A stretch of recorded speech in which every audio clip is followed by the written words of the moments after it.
Okay, so it is 4:33 p.m. Gonna call the meeting to order. Thank you all for being here and welcome back to the Economic Vitality Committee 2024.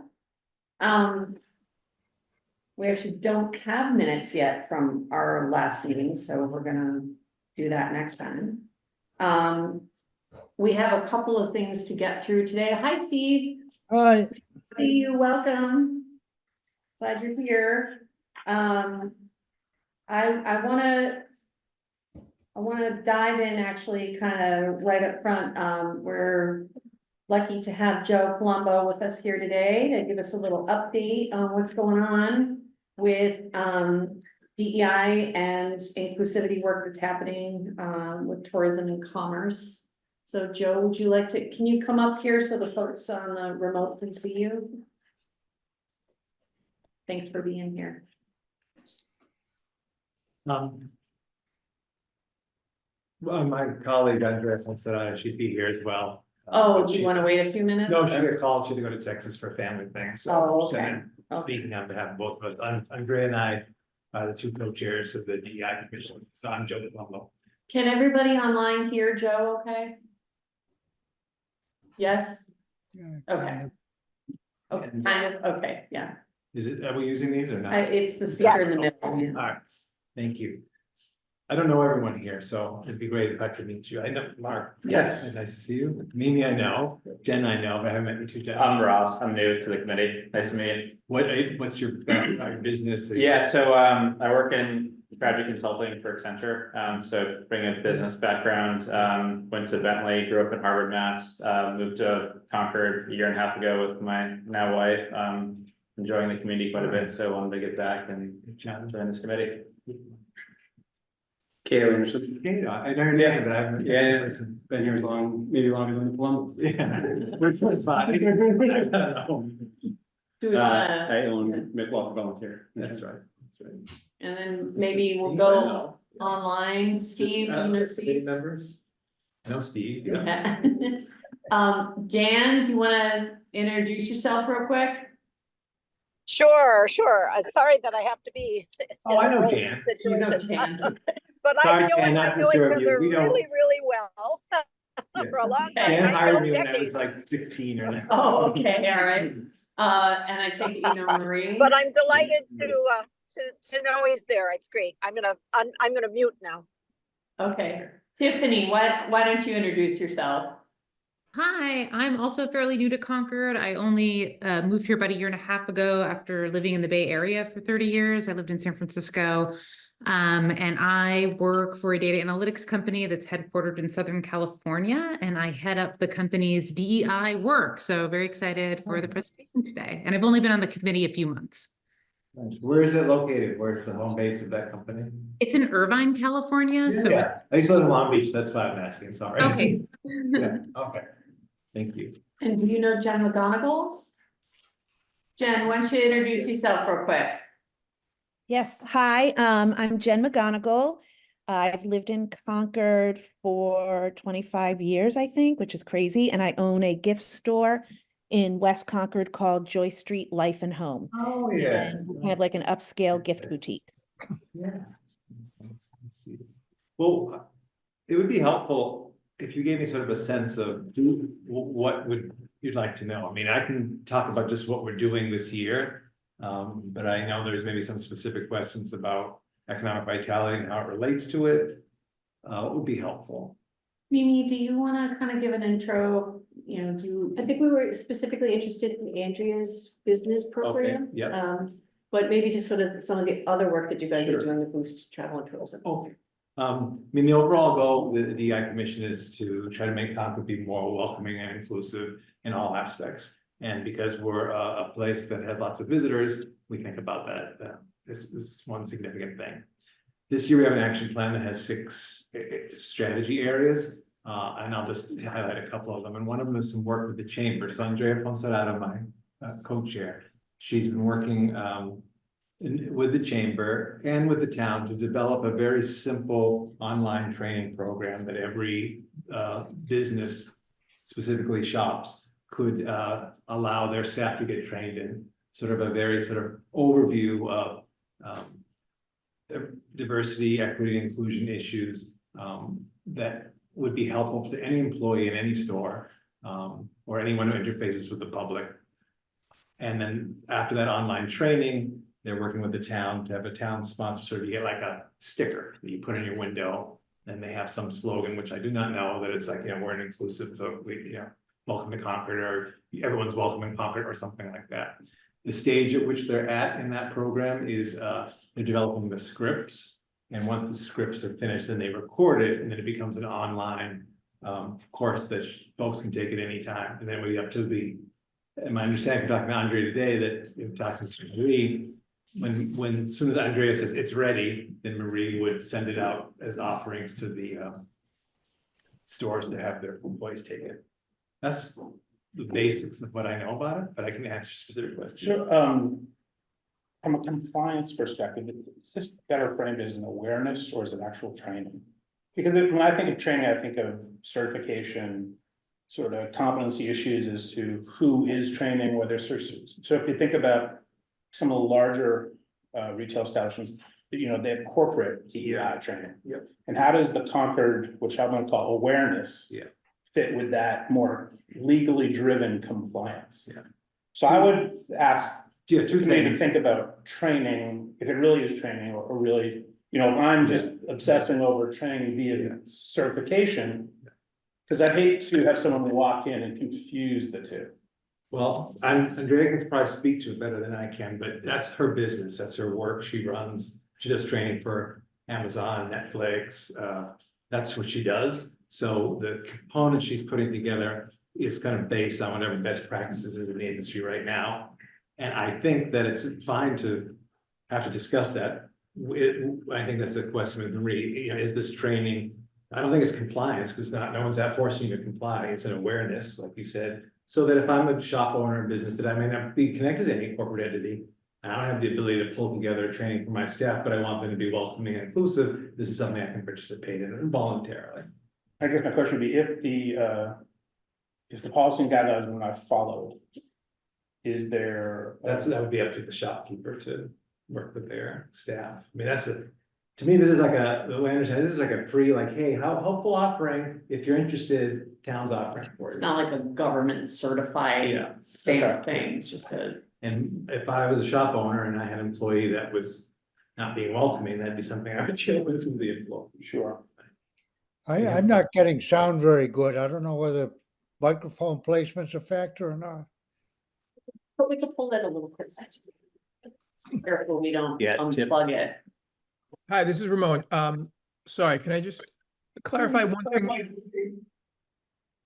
As far as the stickers or, I guess acknowledgement piece, I would just be a little concerned because some people don't put anything on their windows, and I wouldn't want establishments that didn't have that to be somehow perceive that they're not inclusive or some way, or they didn't go through it, or that it didn't affect them. So I'm just sensitive to, like, let's say we send our team, but like, I know we have one single door and we have some windows and there isn't any stickers. And so we probably wouldn't put that on our window, but I, would not want that to be held against us. So I don't know if there's any. Yeah, I'm sure there's lots of ways to do it. It could be on a little tent card next to the register. It could be anywhere. I think it's just the idea of putting out as a free offering if folks are interested. And I don't think there's any pressure or consequence. It's more like, hey, you want to learn about this? Here's a thing that you could do. At least that's how I've seen it approached. What's the feedback you've had with the local businesses of being interested? Is anyone like pre-signed up to get involved, or are you? Well, Marie, you've talked to Andrea maybe a bit. I don't know if you have any feedback. My understanding from talking to Andrea today that you're ready to post it as soon as Andrea's ready to offer it. Yeah. Right. So that's why I was raising my hand. I wanted to jump in. As far as the sticker, Ramon, we're still working on that because we have the same concerns. There are quite a few businesses in town that have already done some type of their own structured instruction for their employees. So that's why we didn't want to do just a blanket. We wanted to offer it to businesses that wanted to participate. And some of them are concerned about putting the sticker on. So we're working on that, but it will be available to any business that wants to partake of it. Of course, our email goes out just to our chamber membership, but we are working to get it out to every business in the town. So we're working to do that for everyone. We just have to get a full list of everyone that is in the town, which is hard to do these days. And once it's up and running, then we will of course let the EVC know that it is prepared and it's ready to go, and the partnership and whoever else may want to participate in this. Awesome. Thanks for the clarification. I do encourage and agree that any way to help small businesses leverage training that, you know, they don't have the luxury of corporations or other places to do, or awareness or anything that we can do in general, I think is always encouraged. I just Yeah. hate And it to- is more of a, it is more of an awareness and just finding out about all the avenues of how you can be more welcoming to people coming into the store. And Marie, are members of the retail subcommittee of the chamber, and not to put you on the spot, but at a, just let's say at a closely held or a smaller size business, is DEI training mandated by insurance? How does a small business educate itself on these types of issues? You have to, if you are an interested party, then you have to search out someone like Andrea to help you along and take that program, whatever programs those businesses happen to offer to you, because there's nothing through the government that's easy to find. You have to find almost a private enterprise that does it, that's connected with the government. Right, I guess I'm used to larger corporations where there's a HR department. And where Right, there's so basically compliance what and you do who, is you know. get a film, you can go online and get training by, Let me see you know, if I just can a film. put a star next to this. Jan, honey, can you, please mute your phone? I thought it was. I think you unmuted. We did miss you, but, we'll circle back. I'm sorry, can you hear me now? We can, yes. Well, it says here that my mic, okay, now have you been hearing me this whole time? I haven't said much, but. No, just a second ago. All right, I'm gonna unmute. Sorry for that. Oh, it's okay. There you go. Well, now you are muted. Thank you, Jan. And I'd say in terms of timeline, I think she, about a month and a half away from it being ready to like go live based on where they are.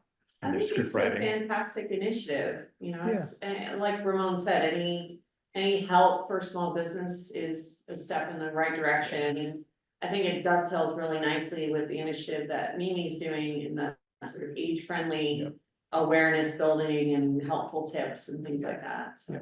Mark, we get a lot of this through like state association for insurance, like they'll send us like. Yeah, it sounds like a great program. My only reservation is I don't want either business owners, I guess in particular, to feel as though, you know, they're done. From a legal perspective, there are very stringent requirements as far as compliance, and so I think it's great as an awareness and sort of building the welcoming. It's great for the community. Yeah. But for folks like Ramon and Marie who own businesses, they should check with their insurance agent or check with their outside counsel just to make sure that they're buttoned down as to proper training and to make sure that their employees are adequately, you know, informed. We're not And I going think dovetails to, with it. we're not going to frame it as training. Yeah. Okay. Okay, and it's, I think one positive from it will be that it will also encourage in business conversation. Sometimes even just from a small business perspective, I mean, if it isn't something that is mandated and small businesses are just day-to-day in the frenzy of things, it's a great opportunity to just call attention, to stop and think about it and talk about it with your staff, so. And it will address many of these issues, you know, including age friendly is in there. I mean, maybe not at the level of something you might create through your grant, but definitely the sort of introductory so that everyone gets the big pieces. That's great. But Thanks, Mark, I see your Rivers. concern and I've talked to her about that. Okay, So you said there's 6 elements to your program. I just want to be mindful and make sure. Yeah, I'm not gonna go throw 6. Just the other one I'll talk about specifically is related to trying to raise awareness in the town around Black, Indigenous people of color in many aspects. So that's both in terms of cultural events, whether it's a Juneteenth festival or making sure that we are programming appropriately in historical aspects. So one of the areas we're working on this year is we put forward an article at town meeting to help a small task force start to look at the charges and operations of the Historic District Commission and the Historic Commission. Simultaneously, we're working with them. We just started in a kind of small group meeting because really the Historic Commission, the Historic District Commission holds such great power and value of keeping up the town's story. And what we're learning from communities all across the country is people working hard to make sure their story is as broad, as inclusive as possible to not only highlight for people who visit here, but also the rich history of Concord, because there's lots of people's stories, the 200 and 400, however you want to look at years of European residents of this community, making sure history reflects that. Unfortunately for the Historic District Commission, the Historic Commission, their charges and were set in the 70s. I think the last time they really had a strong review is 1982. So it's no fault to the people who are on these committees, but starting to work with them, like how can we go back and actually look at the documentation and how they're organized so that their decisions are thinking about these wider stories from the beginning. How that may impact economic vitality is we know there's a thriving tourist industry for people who want to go visit places that tell their story. Black tourism alone, I think it was 128 million last year spent in the United States on Black history tourism. We've got some really great sites for that, but we don't market them and we don't show them. So for example, right now across the street, Frederick Douglass spoke here in 1841. You wouldn't know that because we don't have any signage on it. We have many stops in the Underground Railroad that came through this town and we have no signage on it, but it's so fascinating. The same man, one of the most famous men, he comes through here, he sleeps in Concord one night, goes to Leominster the next night. Leominster's got this huge granite block in front of their house. So there's like ways the towns are doing this. So that's our ultimate goal, is to help. And the good work the Historic Commission is doing is bringing in a consultant to start thinking about a more inclusive story. That's what that piece is about. So if you hear about it in the news, or you hear about it at town meeting, that's the operating idea behind it. so To support, to support ways to tell a more broad and authentic story of town so that everyone gets included. Sorry. why did the commission feel it was appropriate to bring it before the town? In other words, how, It's a look really at good question. governance. Yeah. I would think that, everyone answers to someone, right? Yeah, yeah. Who does the HDC answer to? And if there's been, let's just call it negligence or maybe just Oh, no non-focus, negligence, no not negligence. from a bad perspective, but just didn't have time to do it. Well, Why wasn't in done their charge. before? That's the problem. It wasn't in their charge. It wasn't in there. Just like this committee has a charge, what you're supposed to work on. It wasn't in theirs. No one said, you So didn't even think about this. Did DEI meet with the committee at all before bringing a town warrant article? to town Yes, meeting? yeah, to some degree. We tried to meet several times throughout the last about 9 months of last year, yeah. But we definitely pushed it forward to get the conversation going, because this town has a lot of issues that the best way to get things going is to start the conversation. So conversation's definitely started now and we're working together. But to go back to your question, who supervises? The HDC and the HC are like any of our commissions. These are town volunteer groups. Just like yours right now and ours, we operate under a charge and we do the best we can. And we always are trying to find ways to kind of get better at it. I think going back to My your thing question is about- blurred. Going back to your question about the idea is it a good idea to talk about this? So I think we've moved on to the stage that people realize, oh, it's a good idea to talk about it. I might not like how the conversation started, or I might like talking about it, but this is a conversation we need to have as a community. Why have we not done a good enough job at capturing all these histories, and let's not worry about what happened, let's fix it. So my understanding of this committee, and I assume all committees are similar to this, is that, we were created by the select board. Yep. And we are an advisory committee to the select board. Yep. So in theory, if the select board isn't happy with what this committee is doing, the select board is Yeah, responsible for coming back to us Yeah, and to changing our focus. Yeah.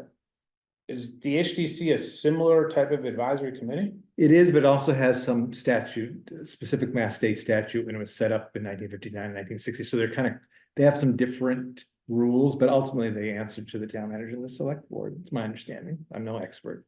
And that's why this article that is on town meeting is a recommendation to the select board. Because even you can pass anything you want at town meeting, but it just goes to the select board. So all we're doing is recommending the select board set up a short-term task force to look at the historic district and historic commission's work. And, question, so I had a friend inform me that not all the DEI commission meetings are recorded. Now, is that true in the past? Is it currently true? Is it being fixed? So for example, I would like to go back and take a look at the conversation between DEI commission and the HDC. Is that recorded? Where can I find that? Yeah, I think when I was a member last year, somewhere last year was decided, DI commission has a lot of sensitive topics that people want to come in. It's the only space you can go generally. And so we found that we stopped recording the conversations because it's crazy. It may have caused people not to feel the ability to tell their story about incidents that happened to them in town. So I don't believe that it's been recorded continually since sometime last spring. But I thought the solution to that was executive committee. Sometimes, I don't Well, know. I'm sure there's minutes that are. Yeah, it was Well, minutes. the minutes aren't helpful though, as far as the granularity of conversation. So for example, on your I'm point, not sure that there's a requirement that all meetings. Yeah, have to be recorded. well, we can ask the clerk, we can drill down on that. Go right ahead. Yeah, I think there's not a requirement. A lot of the committees, sometimes it gets recorded just for the clerk to be able to help with minutes, and then it's not passed on. If it does get passed on, it goes to Minuteman Network to post it. So the reason for asking that question is, if this committee is asked to provide an opinion or anything on the warrant article, I guess I just haven't seen this sort of methodology before of, I would have thought that it might be more productive to maybe attend some meetings of historic district commission, and as the DEI, speak up as a member of the public and object if things aren't being. Yes. Can I make a comment here? I actually called Mike Lawson and asked to have the DEI come, because in the intersection between the Economic Vitality Committee and the DEI as relates to the warrant is there, the central question is, does the Economic Vitality Committee think that there's an opportunity for more tourism around diversity, equity, and inclusion? That's the focus of your intersection with this article. So I see. so broadening it about what you think about DEI or minutes or is way beyond, way beyond. So it's really, do you think there's an opportunity for economic tourism around increasing the exposure to? But I guess the reason for my comment is to understand the HDC's perspective. But Now, their perspective could be, well, we thought we were in charge of. And you're the Economic Vitality Committee, so I'm asking the Economic Vitality Committee, which is the reason why it was on the agenda, as I said, is do you think that do you think that there's some kind of economic advantage to this article? So that's your charge, and that's what we're asking you to maybe a town meeting stand up and say yes or no. Well, I think there's two parts to the question, right? Is there an economic advantage to promoting our inclusive history? Absolutely. Right. Absolutely. Right. But the warrant article is just asking to create a task force to look at how HDC is run, correct? NHC. any Yes, shape. yes. Right. It is, and as citizens, you can certainly, weigh in on that. Yeah, But as far as the Economic Vitality Committee, and you brought up before that the select board writes the charge. Your perspective is there an economic advantage for tourism or retail sustainability, which is what your charge focuses on?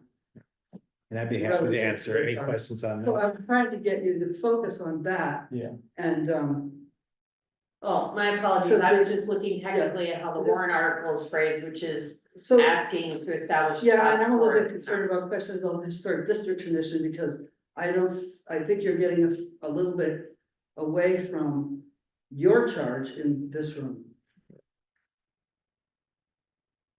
And bottom line is, do we want to bring more people to town? Do we want to bring more diverse people to town? Yeah. Rob Monroe, the chair of the 250 committee, says it really well. He says, and the people who are going to come for the 250th look very different than the people who came in 1975. When they come to Concord, will they see themselves? Will they see themselves in the story? Will they see themselves in the shop? Will they see themselves in the monuments? Will we see themselves in this? All that. That's what we're trying to do. When you watch television, you can't watch every advertisement, and we've embraced as a nation to sell things and to get people. We have to invite people in. We don't do a very good job at that right now. Just so you know, you probably know this, but you can't walk anywhere in the center of town or all the way to the library or really anywhere in the town of this central part of Concord and see an image of a person of color. You can't. If you find one, let me know. I've been looking for years. That's a very basic thing we could fix. That's something that as a person of color, when I come to this town, I don't see myself. I go, well, I might like the history. I don't think I might stay here that long. So if we really want to do economic vitality around this issue, we have to tackle very concrete things like that. Why didn't we do that? Let's fix it. So one kind of telling thing has happened for me this past week. So we did a call for art for temporary public art in the lawn across the way. It was specifically to reach out to artists of color to do temporary art, and it was about the fight for freedom. And I sent it to lots of individual artists, advertised it really widely, and we only got 4 applications for a quite kind of adequately funded project. It's kind of like much better paid than a lot of other similar public art projects.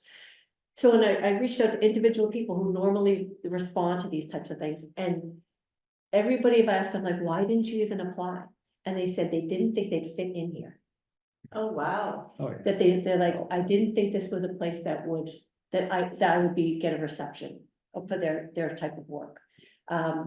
So that's kind of telling to me of like, the branding of, when we talk about like, oftentimes like how we tell our story, it really is about like how people see us. And right now folks are saying like, they don't feel like that they have a place.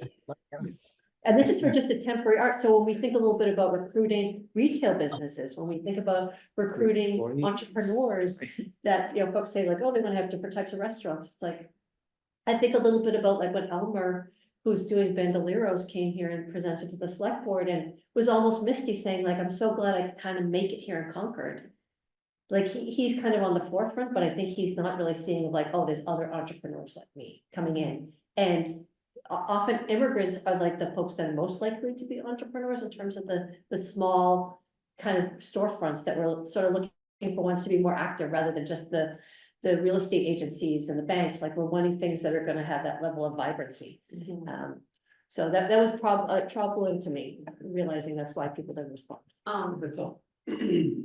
Great. I was just gonna say, it's all fair, and I think one of our bigger issues, and part of the reason why we formed this with Mike years ago, was to think about ways to get businesses into town.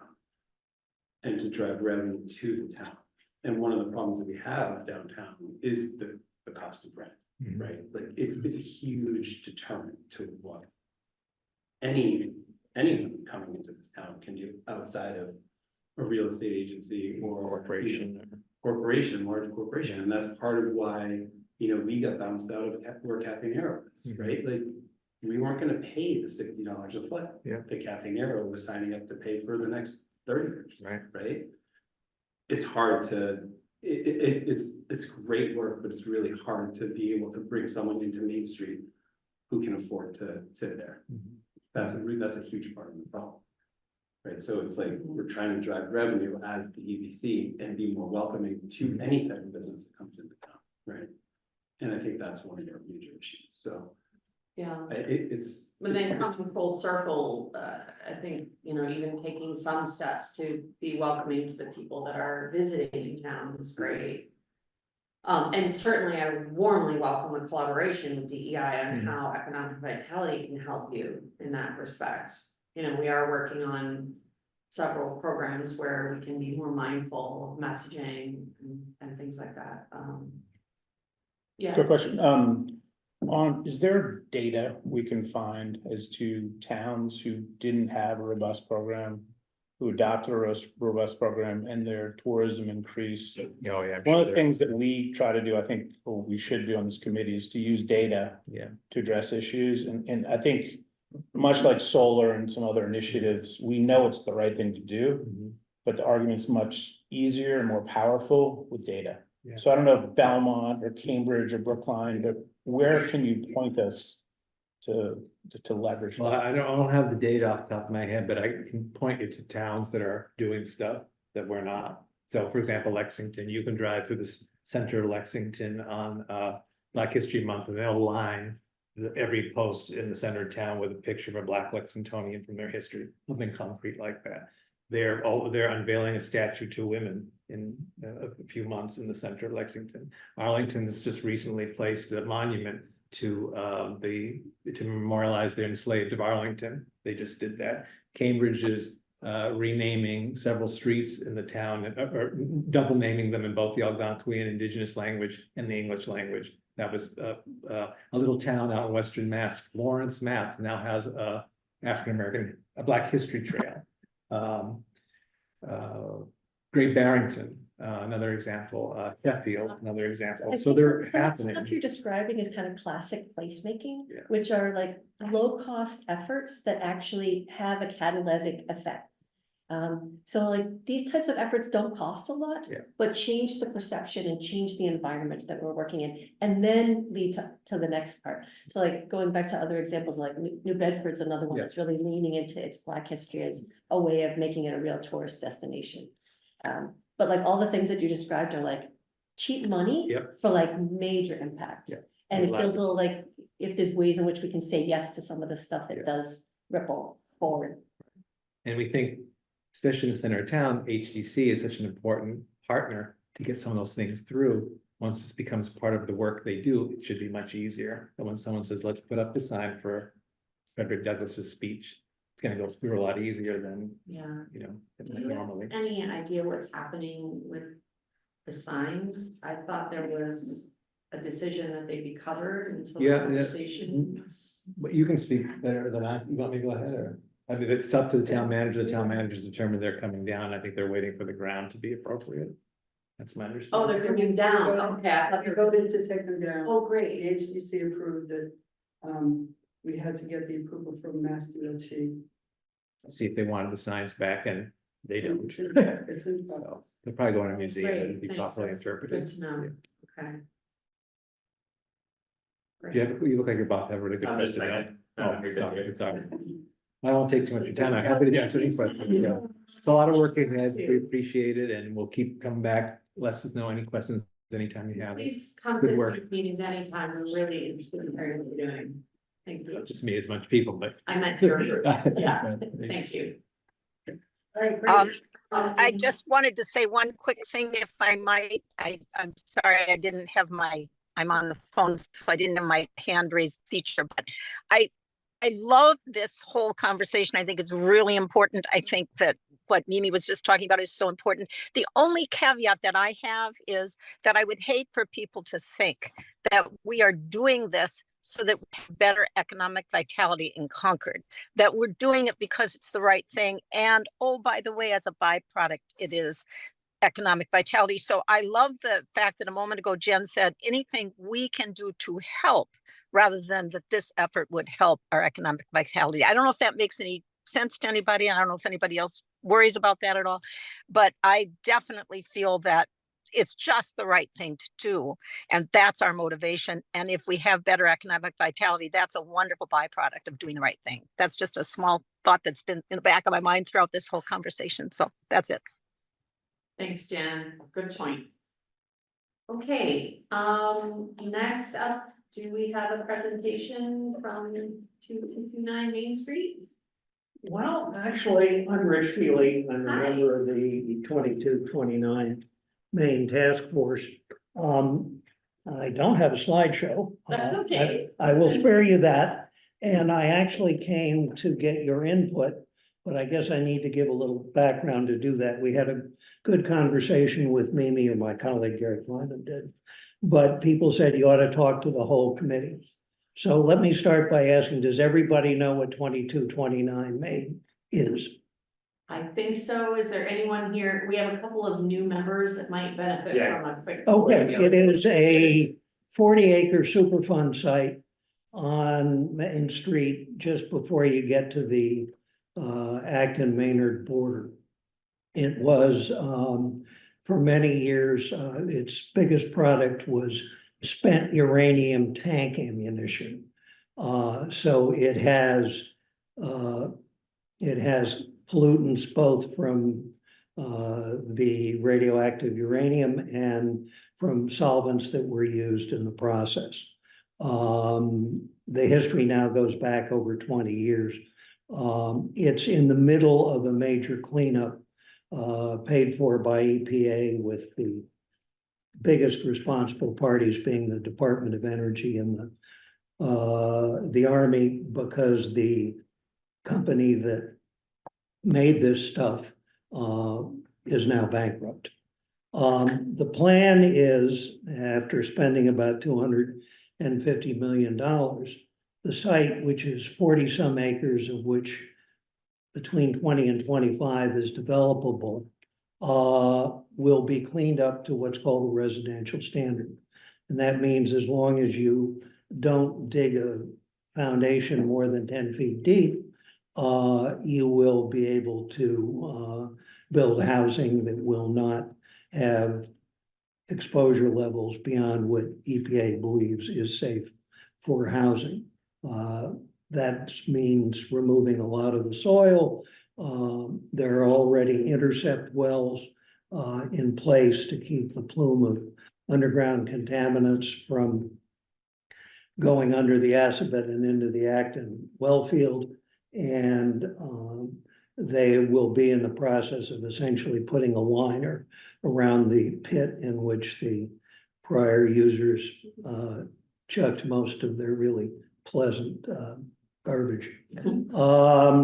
So that's the background. The task force was asked by the select board, charged to advise. There is a vote that goes back to 2015, I think, authorizing the select board to acquire the site if it, period. The select board has asked for advice on, should we acquire it? How should we acquire it if we should acquire it?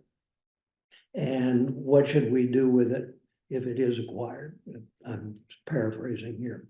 So the task force is divided into 4 work streams, one of which is looking at all the legalities of liability and acquisition. One is looking at the level of risk that can be expected and how to communicate that. I mean, as you can imagine, with the history here, particularly those who've lived in that area and have been in Concord for a long time, view the site as being a, pestilent, for want of a better term, and want essentially nothing to do with it.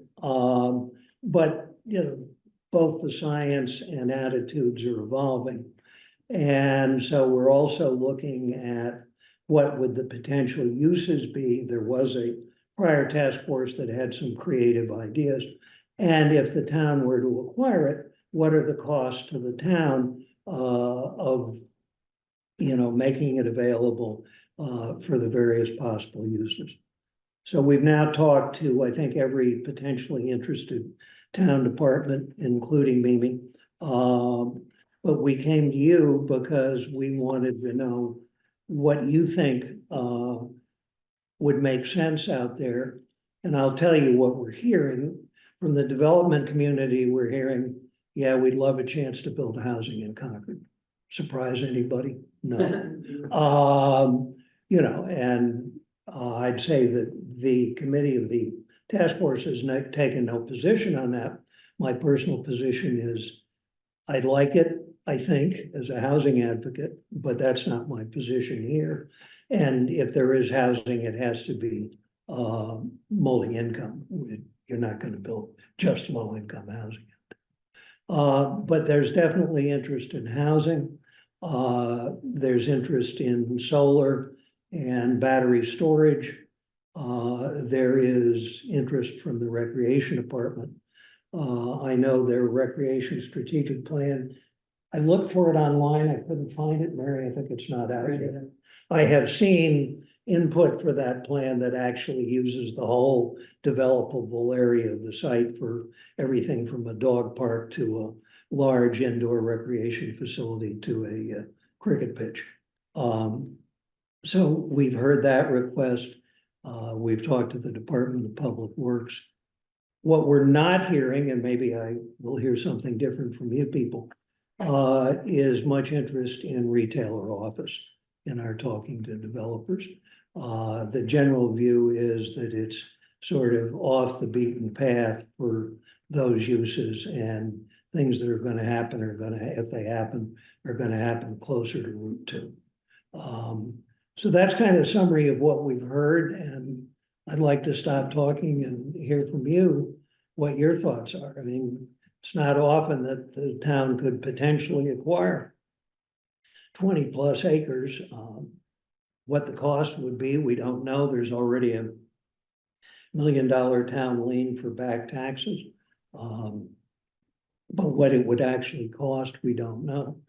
The timing is we're supposed to deliver a recommendation to the select board by October, which means we're trying to pull all the different strands together, February and March, and start trying to come to some consensus around the big questions: acquire, not acquire, if you acquire, how to acquire, what to do.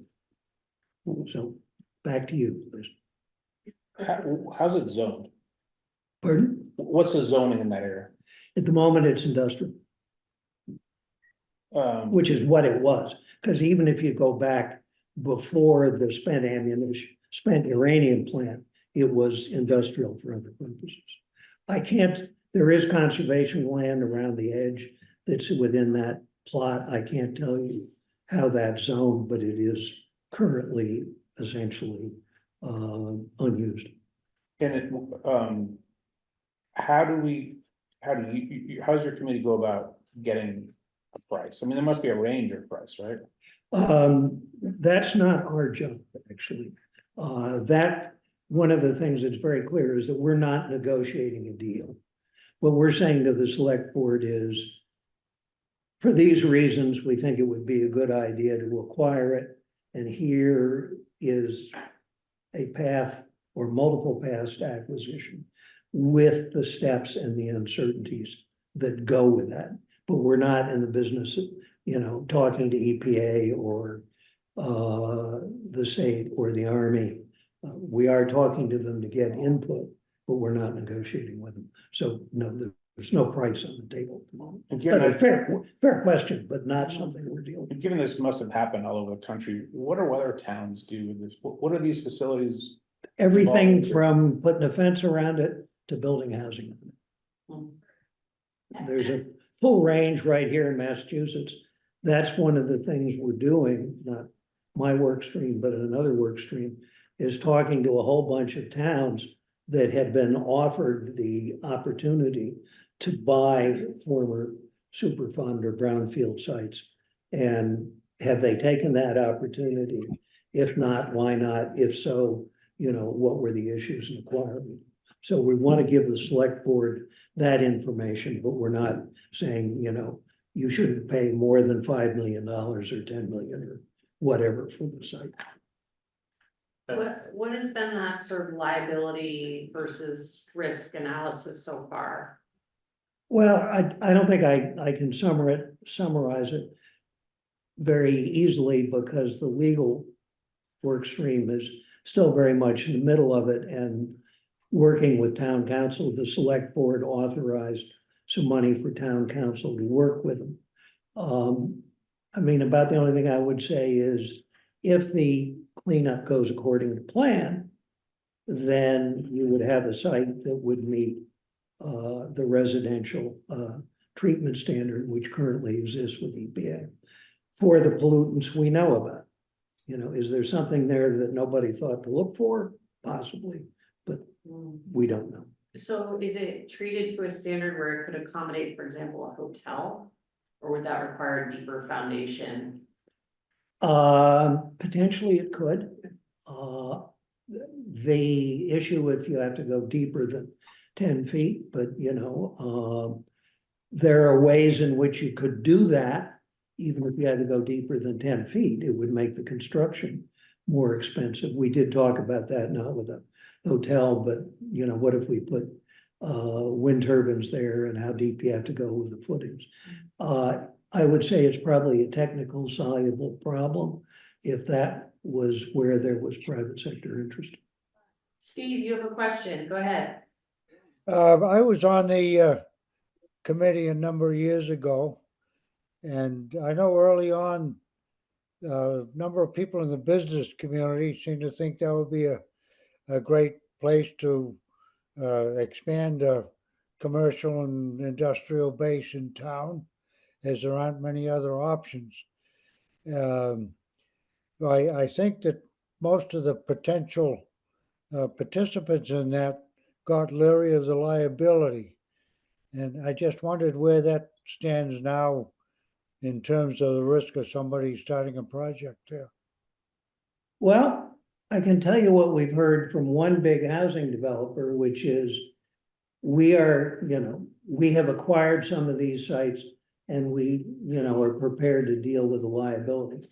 Whether the sites they're talking about are exactly comparable to this in terms of past pollutants and exposure, I can't tell you.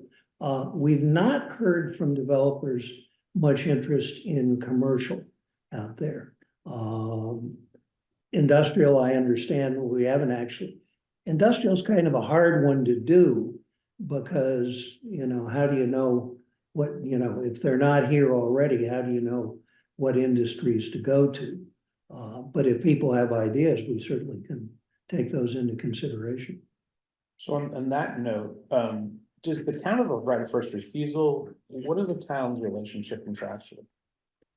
Well, the town's a lien holder.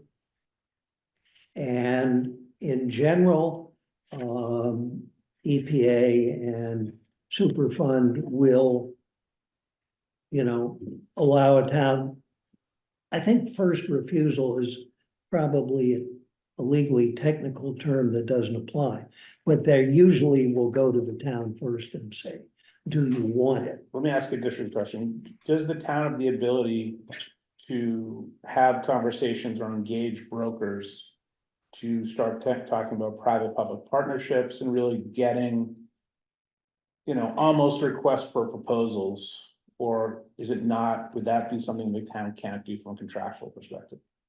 Because I can think of a lot of industrial uses, and in my own perspective, and I think this committee's, you know, hopefully, you know, as Steve mentioned, I think the goal would be to increase the commercial base, you know, particularly what's been going on with the residential tax base. And if, but you know, what I think we have to think about is the fact that, you know, we have 240Bs coming into town, we have an MBTA zoning issue. Housing would not be my personal top priority. I think the commercial base now is somewhere around 5.5 to 6% of our commercial tax base. So I would like to see someone try really hard to bring, you know, either an industrial user or a commercial user to that spot. Mimi, does that at all dovetail with some of the research you've been doing? Well, it's interesting, this study that just came out this past week, sort of looking at industry demand is actually the highest among the sector. If you look at, you know, the types of office for retail, et cetera. The challenge might be there in terms of, you know, what kind of vehicles they need, because especially it's a lot more kind of warehouses where it's high They want access to the highway, they're gonna have a lot of trucks. It doesn't, oftentimes it's not tied with jobs, so there's pluses and minuses of like, you don't have a lot of employees coming in, but if the town's looking for. Other benefits of why you wanna have commercial uses, it's not gonna provide that, it might just be space. But demand for industrial is incredibly high, and especially there's kind of two volumes of it, there's sort of the larger distribution hubs. But then there's also like the smaller scale, like 5,000, 10,000, 30,000 square feet, the 100,000, there's a lot of folks just looking for the smaller spaces. There was actually a meeting recently, Middlesex 3, which is kind of the Route 3 corridor, and the high demand for those types of uses. How many people are actually doing new construction of that? It's not quite clear. But there are some folks needing built to suit, but what the economics of that are, I don't know. But I guess my concern is that if we think about pressure on the schools, pressure on public services. I just think a commercial use would be, from a tax perspective. It would be more tax for less demand. So for me, it's a no-brainer to do everything we possibly can to have housing be sort of a last resort. If the town's even gonna buy it. And when I think about the town buying it, I think about. Second half of CMS, $50 million. Water treatment, $50 million. The roads, $30 million, another $8 million for solar. There is not an unlimited checkbook for this town to keep writing checks. For parcels, particularly. Quote unquote, previously dirty parcels. So your question about can we eliminate the step of the town has to acquire it and then kind of turn around and figure out what to do with it and get out ahead of it and sort of. No, it could go direct, you could zone it commercial industrial and let EPA sell it to whoever wants it. What we're hearing is that, and I think of one developer particularly we talked to, said that's a long ways from Route 2 on a heavily traveled street through West Concord. So he thought that if somebody wanted something, particularly a distribution hub, it'd be hard for me to see them putting a big one there. If they want one, they'll put it where the prison is. No, I mean, if the select board thinks that, not adding housing is a good thing, and doesn't want to come up with the money for town, for town uses, because even if you acquired it at low cost, there would be cost to preparing it for whatever use. And one problem the task force has is that the town has commissioned a study of requirements for offices, and I think it includes DPW, doesn't it? Essentially, the town staff, not schools, and facilities. But that's not due until after we're supposed to report. So, that is one potential substantial use there, which might, amongst other things, free up the land where the Kais Road offices are now, that's not in the floodplain, which is contiguous with one of the MBTA multifamily housing zones. And of course, I was gonna just quickly say that also brand new news is that the prison is gonna be potentially. Yeah, that's why I said what I did about, Yeah. if you wanted a distribution hub, that would be a great place. Steve, go ahead, sorry. Is there any backup liability if somebody were to buy it and in 10 years some contamination showed up causing problems? That's one of the things that the task force is exploring. I'd say the basic position is that if the town doesn't acquire it, there's no more liability than it has now. But beyond that, I wouldn't want to prejudge what the legal team is going to say. As a former house owner in Thorough Hills and neighbor of Paul, your committee member, Chair, done a great job. Curious what sort of the surrounding neighborhoods have, what their sort of feedback has been, what they're thinking. Are they encouraging housing? Are they encouraging, I mean, as someone who grew up in Concord and now has young kids, I'd love to see fields, you know, because we have a shortage of those as well. We can do it remote type thing, but. All I can tell you is what we heard at the public hearing. Which was largely what I would call continuing concern about, you know, the polluted site and exposures on the site, whether that's scientifically justified. That was the main thing we heard from neighbors at the time. So what's the select board's position on if it passes, then we don't control the use at the site, and that's the, if we pass on the opportunity, if the town says, yep, not a good investment, we pass, then we're at the, We control it through You know, zoning. You control Yeah. it through zoning, exactly. Control it through zoning, that's it. You know, you can zone it industrial, you can zone it multifamily. So Housing, what you is can the zone it. upside of the town acquiring the property versus? We would monitor it so that, hopefully if the town monitors it, we'd be less likely to have any kind of bad consequence from the hazardous material that's there. So to me, that's a big plus. And also we do have municipal needs, and up until last night, we didn't think we had a lot of land. So I don't think everything changed in a day. Yeah, right. Gotten used to the fact that Yeah. we've got another very large parcel available to us that could meet a lot of these needs, so we're still in flux. The process is that, when this committee reports to the select board in October, it would be the decision point then will be, should we acquire it or not? Mhm. What are the risks, what's the cost? And it's gonna be determined somewhat by what are the potential uses. Mhm. That's why we're here today to find out, do you Yeah. think there are commercial uses?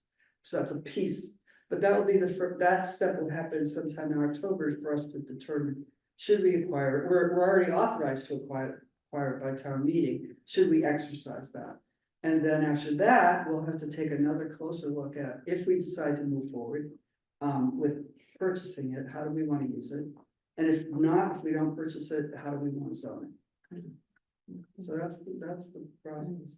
I just want to say one other thing though, because Rich, you really made it sound, anyway, there are how many acres, pristine acres in that site? There's something like 12 or 14 acres that have never been contaminated in the front, right? Well, and then there's the ridge too Right, behind it. right. So there's land there. Yeah. There's land there that is definitely contaminated and hopefully is being remediated at a cost of $250 million. But there is land there that has never been contaminated. so silly question, I assume the town can get water there. Given the sewer improvement situation, what sort of capacity do we have to? I mean, we couldn't, no one could put a septic field there, right? No, they could. They could? I mean, I don't want to say how big and it might have to be an on-site treatment plant. You know, it might have to be an on-site. I mean, they could put it there, whether the public health board would approve it's another matter. But no, they could put an on-site treatment plant there too, which is, some of you may remember, was what the Junction Village proposal included. So, I mean, there are ways to deal, it's not on sewer, but there are ways that it could probably be dealt with. Mayor, just on the prison land, it's not as if Concord has leverage to purchase that property, do it? Well, In other words, here, seems like we have a lien, the EPA is looking to dump something that it may not otherwise be They'd able like to. us to take it, yeah. Correct, I suspect the prison is a different situation, it's a highly valuable piece of property right on Route 2. I don't know. And just so I understand, is it the farm the parking lot, the prison, do you get all three We or? don't know. This is all too new. We really don't know. It's That's- actually, I so- saw the, it's not the farm. There's I a, heard just a few hours ago that it is the farm. oh, So, really? yeah. I was reading the governor's stuff this morning. And it was not, At 1 o'clock, it didn't seem like it included. okay, so Based on like 2000, that's good to know, so. Breaking news. yeah, yeah, It's in the budget bill? yeah, it's in the budget bill, yeah. It's in the budget Yeah, bill. It Article says that 7. it's not. 77 in one of them. Great, My okay, friend Matt voted. So. I did want to I just don't know, sorry. bring up one Yeah, other that's how use it- Yeah, good. that had come up in our discussions with Mimi and with the Council on Aging, which wouldn't want to move out there, they said. But they said there is an issue with placing people who can no longer live at home and, you know, don't have enough money to buy into a life care facility and keep them in town. And so there was some interest there, and I did run some numbers that I've shared with the town planner and COA, and in fact, they're right. If you look at the population over 80, you're probably looking at something like a 60 to 70% increase over the next 25 years. 60 to 70% increase of our. Population over 80, In just our town or nationwide? just our town. Just based on the age of people who are here now, the assumption nobody in that age bracket comes in or leaves. They either die or stay. How many people are still in their 80s and 90s 25 years from now? And using current, you know, sort of mortality data. So it might be outside the authority of your committee, but who's running the financial numbers? The town is, well, the town employees are going to be asked to run the numbers, at least a ballpark on the cost of potential town uses. I don't think we're planning to or have the ability to run what the tax shield would be on the various non-town uses. Although, you know, I mean, I guess Yes. you can assume, you know, we know what the value of the two 40Bs is, which is on the order of 100 million each. So, you know, if a commercial industrial could outbid that, I don't know what would happen to the tax base. So I think, Mark, you're raising a good point. I don't think we're ready today to make any. Oh, no, decisions, we're not looking for action. I'm Yeah, just, yeah. you know, But I'm glad to hear the comment. Well, we'd like to see more commercial industrial because we, you know, it's less services, more taxes. I certainly Yeah, understand. and I think we'd all be very curious to follow as it goes into a financial analysis of, you know, what are, because it's a pretty complex issue, right? But from economic vitality perspective, if we can find a use that sort of minimizes risk or liability, brings in some new tax base without pulling resources, pulling resources, that is an interesting combination, but we don't really have that information yet. I think one of the things the select board is gonna rely on the Economic Vitality Committee for when we make our decision in October is, do you think that there's opportunities there for viable commercial uses? That's your expertise, so. Well, that's certainly something with Mimi, we could specifically take a look at. Like already, that was really helpful to know it's more of those sort of medium-sized industrial spaces that are sought after. Let's try to find out more about what types of industries those are. Would they be compatible with Concord and our kind of parameters? That's, Yeah, that's. so maybe we could take that up in the next couple months of like looking into That would be that. very helpful if you could Yeah. come I back to guess, us with. Jennifer, I guess my concern is, I don't want it to be sort of an academic exercise. In order to really not make it academic, we really have to talk to real people, real brokers, real industry people. Mhm. So are we subject to confidentiality? You know, what are the ground rules of? You know, when we call up a broker and say, hey, I got a great piece of land for you. Here it is, can we do that? You're asking a what if question.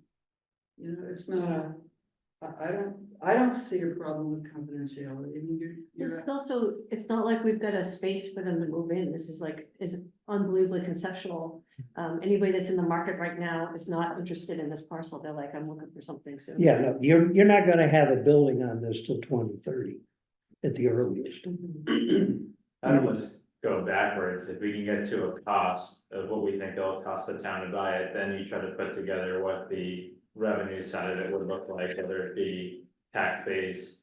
And what type of clientele we need to get in there to meet that tax base, that's how I would figure out financially what it would work, cause. Like you're saying, it's two questions, like financially, does it make sense? And the way we'll answer that question, does it bring in more tax dollars than it's gonna cost us, and over what period of time we're looking at? And the second is, from like a risk and exposure perspective, like, what is it, right? If something comes up 10 years down the road, is the town liable for it? And is there a way we can mitigate that, or are we comfortable with the cleanup that's happened? That will certainly be in the, I mean, if the task force will certainly try and advise the select Yeah. board. If you want to acquire, this is the way you can do it and minimize liability. Yeah, But, beyond that, I don't think we can. agreed, which is fine. Those are the two things like you'd have to get comfortable with. The other thing is silly question. So if the town bought the land, like what would be the revenue streams that they'd get from it? Like if we decided to develop on it, we would own the properties that we would then, like the homes we would then sell, or is it just the tax revenue? all to be determined. Okay, cause that's where it could get more interesting, cause you could, in theory, buy the land. Zone it how you want it and then sell it and take the split, and it's relatively low lift and not a lot of runway to build it. And if the EPA wants us to take it, I'm sure we're gonna get some sort of discount on I it. hope so. So like you could grab a quick margin there, but again, I don't know if that's what the town's gonna get into. If you're a business, then yeah, you would do that, but that's the right. We also have to factor in sort of political, karma, like where we are as a town right now. We've got some, like you said, Mark, we've got some pretty big bills coming in with the schools and sewer treatment plant. Is that the optimal use of available resources? Like, and I'm just talking about sort of political goodwill, like if that's the ask versus say it comes down to that, and say the sewer improvement from an economic vitality perspective, that sewer improvement problem is a block for a lot of quick and simple things we'd like to see move forward. I don't know if it's an if and, maybe it is both, but I would factor that in to some degree as That's well. fair, that's fair. You have to look at like. I'd look at what money is more guaranteed, or what financial success would be more guaranteed in that decision, like, if we could, again, this is a lot of what ifs, but if you could buy the land, you could develop it and see the revenue from that pretty quickly, I think that seems a lot stronger than we're gonna put the sewage in place, which it sounds like there's a lot of restriction around and hope that people come, right? So, but that's certainly. But that lack of sewer capability is actively preventing, new Fair. restaurants, new housing, Yeah. new, it's. Well, I won't say preventing, but it adds a layer of complexity. Yeah. One line of inquiry we are pursuing is talking to Mass Development, because they have taken other sites and worked with the town and, essentially broken some off as private developments for various purposes and keeping others. And we've also talked to some of the developers who said, yeah, we might be interested, and said, would you, consider an easement or a sublease to the town, or, they said, well, we'd rather not get into leasing it from the town, but yeah, we could talk about, potentially acquiring and then having a lease. The obvious example is there's great interest in putting battery storage there because there's a big substation right up the hill. That's a sort of use that is gonna have to go somewhere if we want to have any storage capacity. And, that might be something you could simply lease, or the light plant could lease from a private buyer. Well, this has been very helpful. I think question, Katie, is this insurable? Is it financeable? That's one of the That's one of the things questions. we're looking at. Every- Yeah, right, it depends on what you want to It pay. is insurable, and these policies are bought all the time, it's just a matter of what the cost of it is based on the risk. And that's where we're looking for. But you can buy, so to Steve's sort of question, like, if someone comes back in 10 years, that's the policy you're buying to protect yourself from them. Well, thank you so much for Well, sharing. thank you that. very That's much. Really helpful, and I think we should continue this conversation and maybe No, and, share some insights with you. yeah, well, I would urge people, we're certainly, before there's a final report, there will be at least one and maybe two public hearings, and we'd certainly like to hear, the kind of point that's just been made about, going commercial because of the balance of tax revenue and public services, and we'd like to hear that in the hearings if we could. Great. Thank Is you. there, does the committee have a website, so if I wanted a site plan and I Yeah, want it's details? all there. Go to the 2229 Main Street Task Force. If you want a rundown on the site and the history, go back to the previous committee, which looked at, essentially creative ways to use that site. So that's like 100-page report. And then there are updates on the cleanup and everything on the task force website, which is on the town's website. Great. Thank you. Thank you very much. Thank you. Really helpful. Thank you. Excellent. Okay, all right. So we are, coming up on the last 15 minutes or so.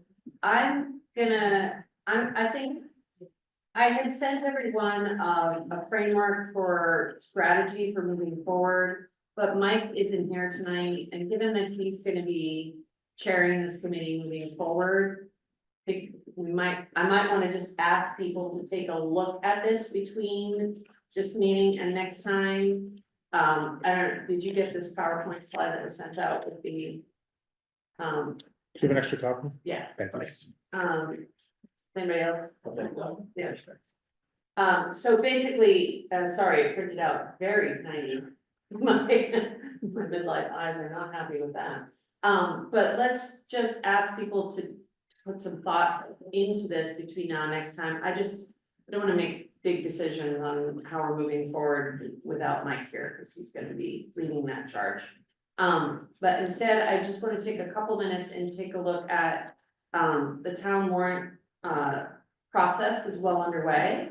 And, I just wanna call attention to some of the meetings that are coming up and encourage as many of you as possible to sit in on some of these key meetings. On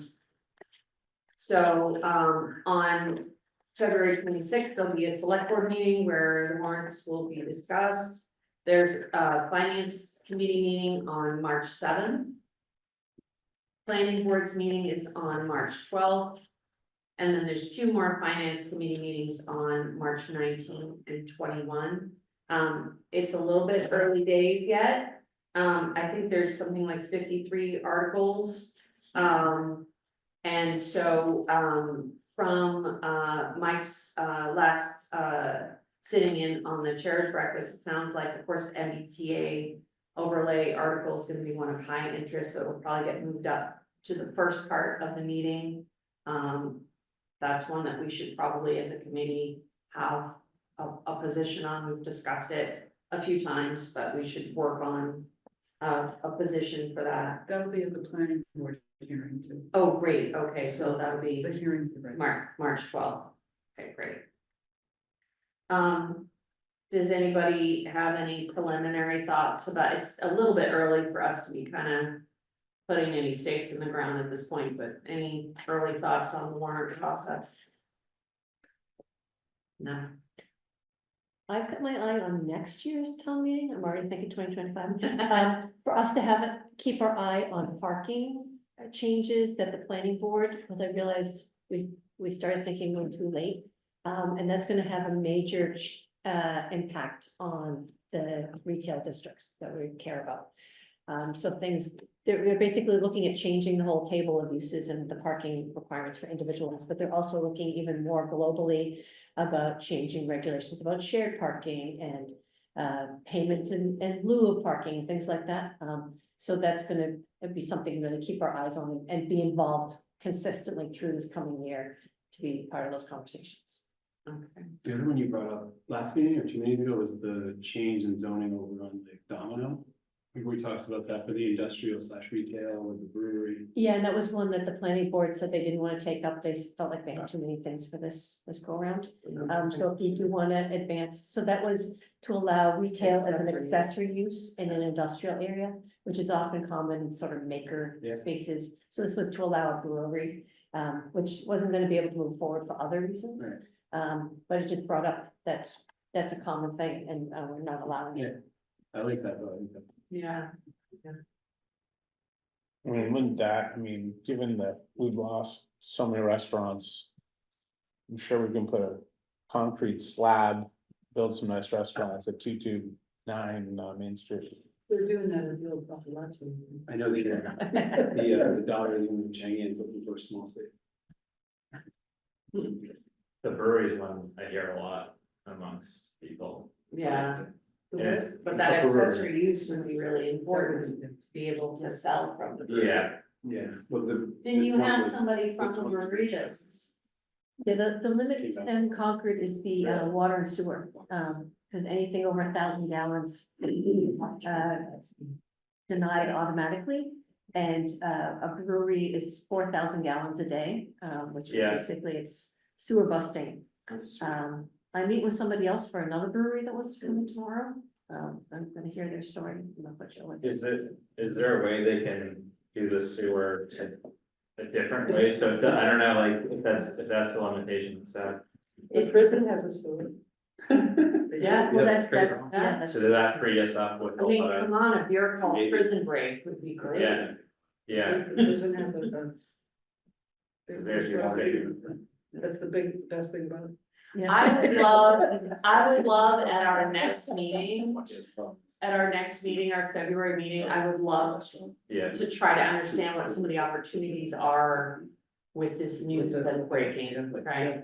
Yeah. and the breweries don't do that. So I have a few announcements if there's a chance. Okay. Yeah, One to let folks know that Beth Williams and I, put in a grant to Mass DOT for their, Transit Innovations Grant for a microtransit program. So it was 1.2 million for basically a town-wide Uber, so it's like a supplemented thing, so it's $4 a ride, you can go anywhere in Concord. We extended the geography to go into like the Trader Joe's in Acton to tie in with the Acton microtransit. And to go as far as the Minuteman Park in Lincoln, and to go to the Hanscom so that folks could kind of tie in with that. So we should know relatively soon. It's a super competitive grant. Everybody's going for it.